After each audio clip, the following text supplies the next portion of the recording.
Thank you, Bill. It's a strange thing that I get a letter from United States coming from a governor of Arkansas. So you have to figure out where is Arkansas. He wants to meet me immediately. So I don't know how immediately that was. I said, next time I'm coming to the United States for this visit, this program. So when I come, I'll definitely come and see you. He said, it's very urgent. I said, well, I'll see how quickly I can come. I couldn't come early. I came for the meeting. And that was the beginning of our contact. And he tried to understand, what is this Grameen Bank that people talk about? So I explained. And both he and Hillary sitting there in the hotel room where I was invited to talk.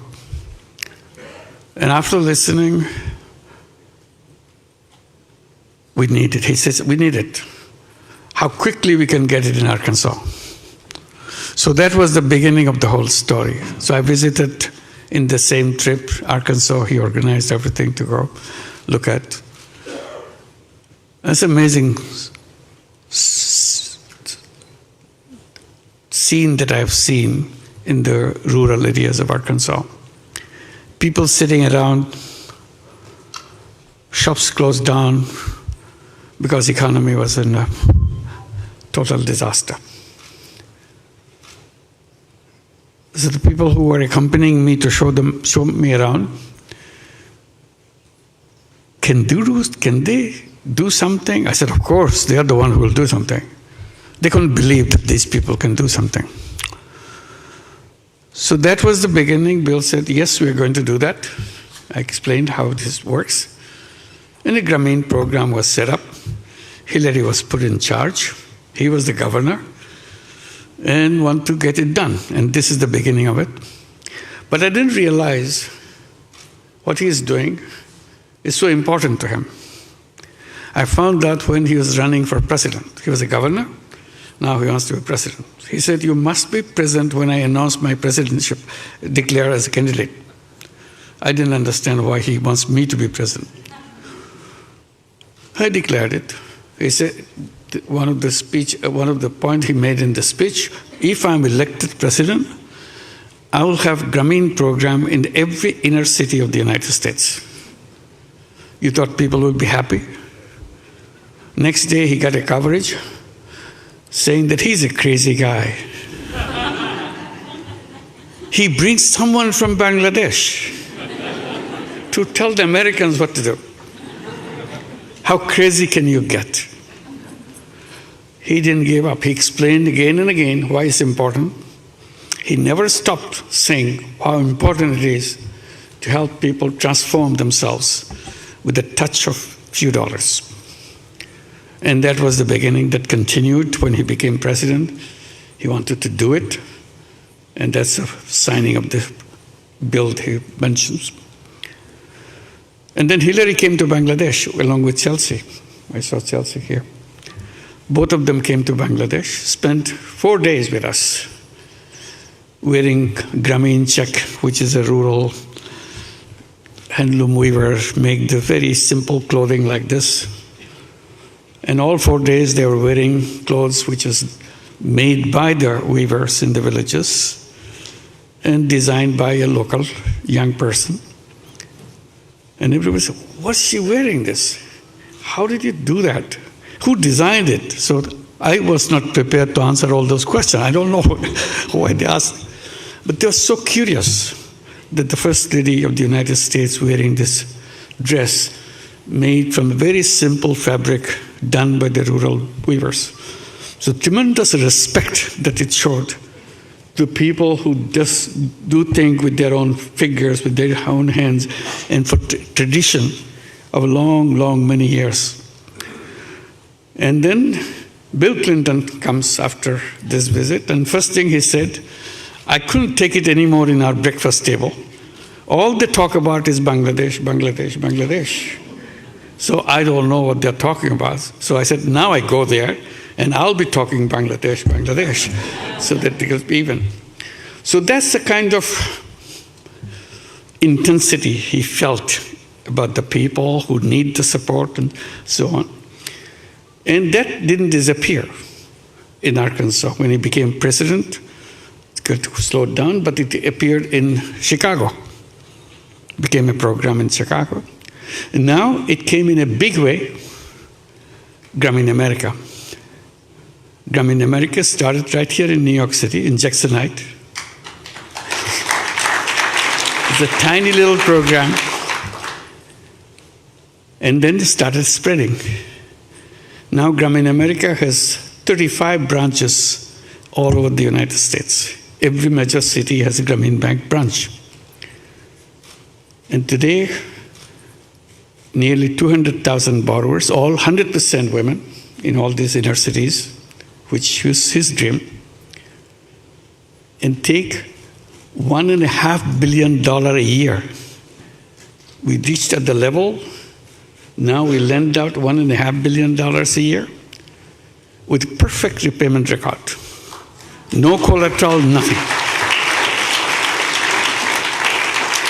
And they are giving the projection, so in the next 10 years, we'll be reaching a level with $4 billion a year kind of loan duration. It's an amazing story, what he began. And the time he began, we became a bank, formal bank, got a license in 1983. It was a tiny little thing at that time. Bill invited me in 1986. Can you imagine?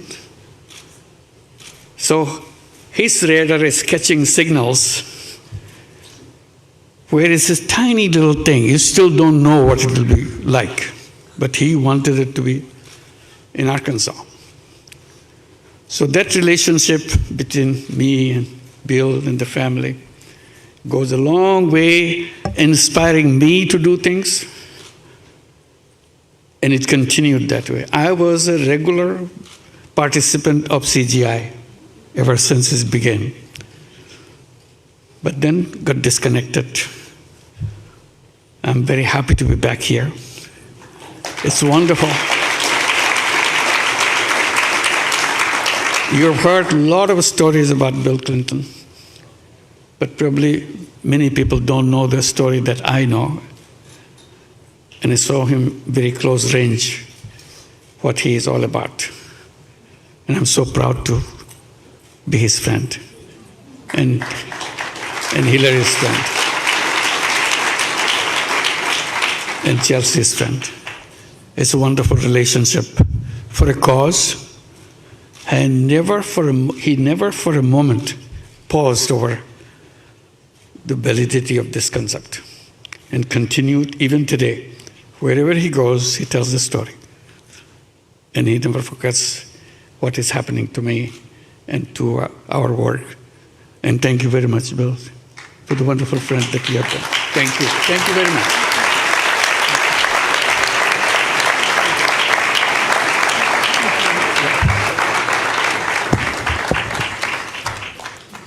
Well, you're the only old guy I know who was ever drafted for his eminent position by the young people of his country.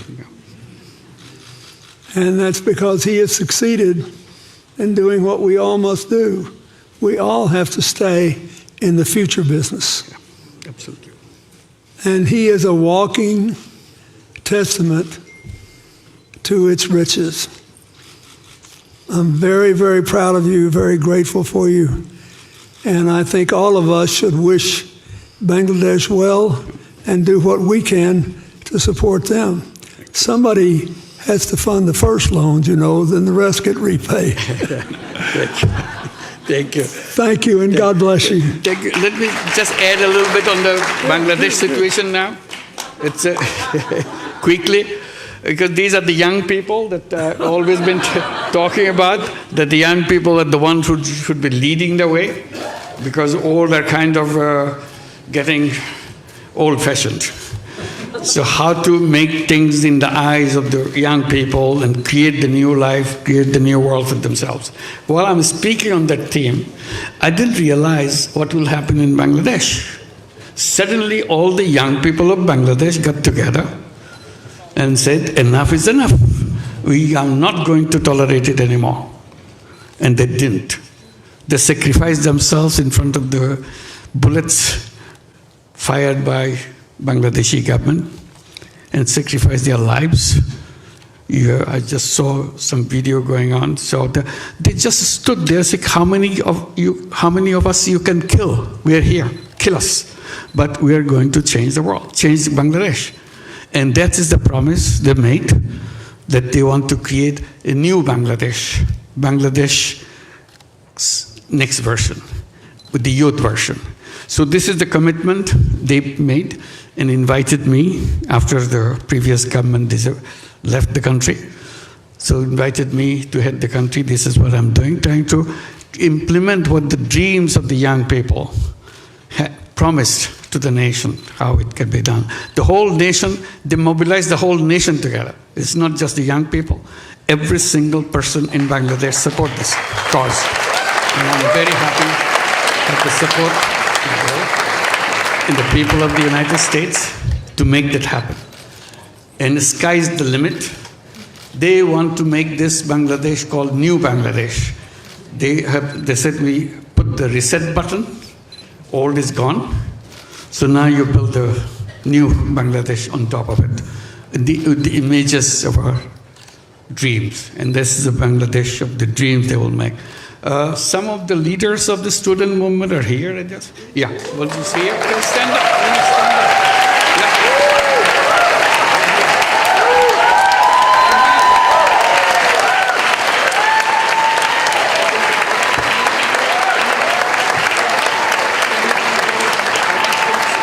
It's amazing the way they speak. The language I never heard. That speak about the world they want to build, the country they want to build for themselves, and they are ready behind it to make that happen. So please help them, support them, so that their dream comes true. And this is the responsibility we take together, and you'll be here with us in that dream, making that dream come true.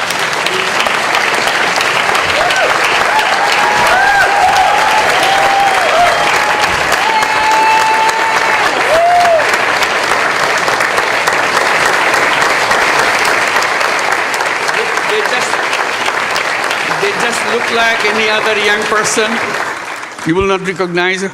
But when you see them in action, when you hear them speak, you'll be shaking.